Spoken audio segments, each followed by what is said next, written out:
আসলে সে আমার কেউ না। সে এতদিন আমার হওয়ার নাটক করেছিল। তুমি অনেক দেরিতে বুঝবে, আমি হারিয়ে যাওয়ার মানে শুধু একজন মানুষকে হারানো নয়। তুমি হারিয়েছ সেই হৃদয়টাকে, যে নিঃস্বার্থভাবে তোমার পাশে ছিল, যে চোখে শুধু তোমাকেই দেখত, যে মন তোমার প্রতি ঠিক না বলা কথাও বোঝার চেষ্টা করত।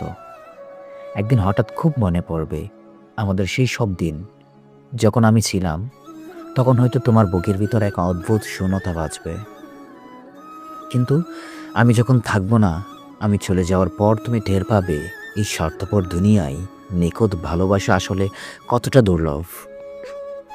ভালোবাসার অভাবে, অনুভবের দরিদ্রে তুমি ধীরে ধীরে পুড়ে যাবে। আমি যখন তোমার চারপাশে ছিলাম, তুমি বুঝে ওঠোনি আমার গুরুত্ব।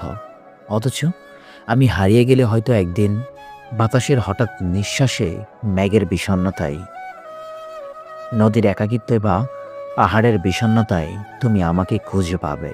কিন্তু সেই পাওয়াটা হবে শুধু অনুভবে, বাস্তবে নয়। তখন হয়তো মনে হবে, ইস, যদি আর একবার সময়কে পিছনে নেওয়া যেত। কিন্তু সময় তো আর কারোর জন্য থেমে থাকে না। মানুষ যখন চুপচাপ সরে যায়, তখন সে আগের মতো ফেরে না।